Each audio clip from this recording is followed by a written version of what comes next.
Ahoj a vítajte späť v dielni Parkside. Volám sa Filip a v dnešnom DIY projekte si postavíme hojdaciu sieť z dreva.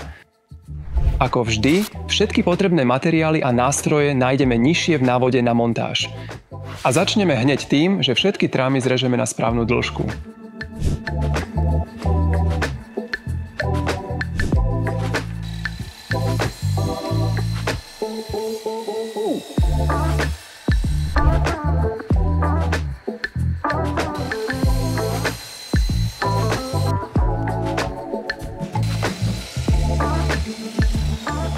A teraz pokračujeme s spodnými trámami. Každý z nich bude mať 2 zárezy, pretože stojaci trám sa medzi ne presne vloží a upevní.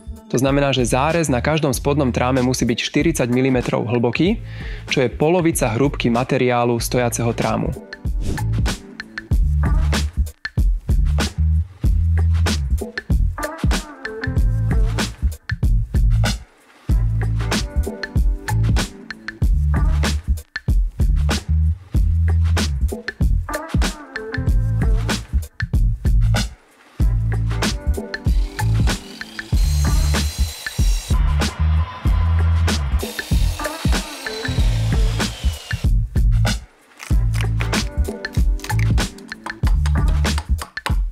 Zárezy sú hotové a vyzerajú skvele.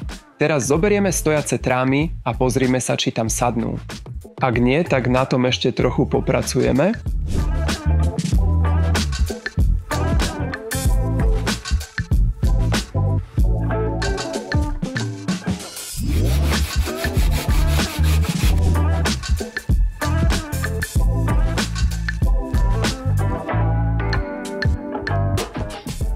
Teraz všetko dokonale sedí a môžeme pripraviť upevňovací systém. Na to si tu v základnom bode označíme presne 2 miesta na vrtanie. Vďaka tomu získame závitové tyče, ktoré majú presne takú dĺžku, ako je šírka nášho spodného trámu. Najprv vyvrtáme slepé diery, aby naša závitová tyč sedela presne a následne jedným 12 mm vrtákom prevrtáme celý spoj.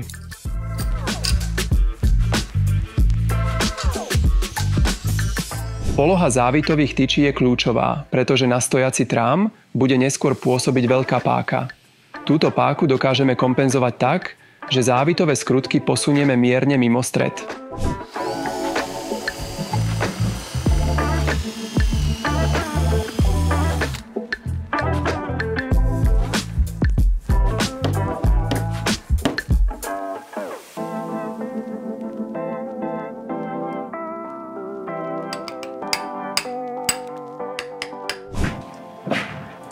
Tak, a teraz dotiahnem závitové skrutky a spojím naše spodné trámy spolu pomocou 120 mm skrutiek.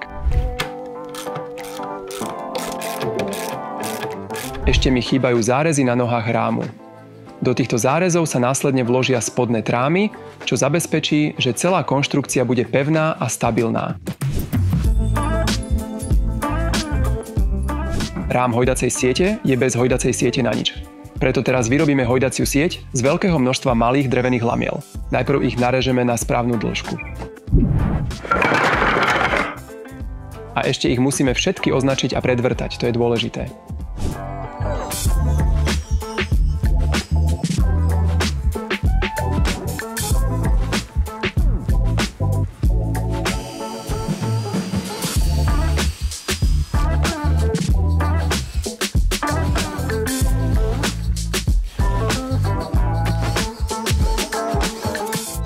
To by bolo všetko.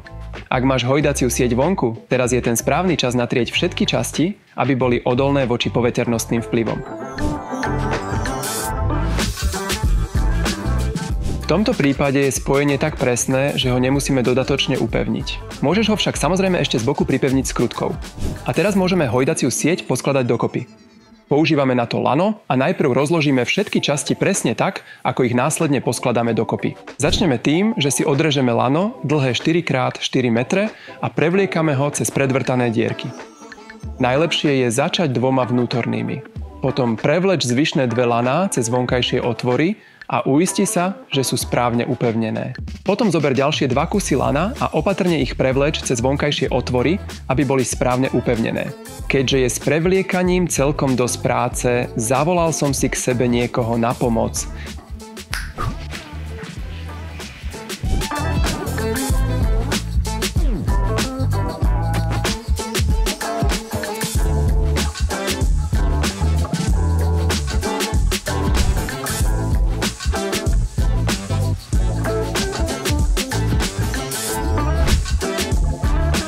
Hojdaciu sieť môžeme hneď zavesiť, len ešte musíme pripevniť očko.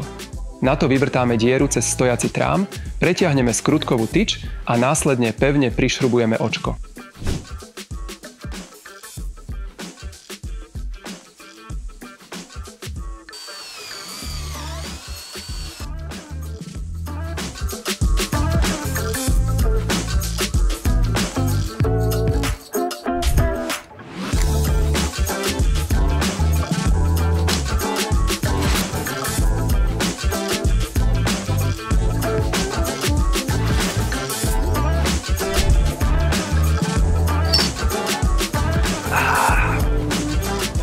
A sme pripravení na leto. Napíš do komentárov, kde by si teraz najradšej trávil čas a relaxoval. A jednoducho do toho choď. Máš na to,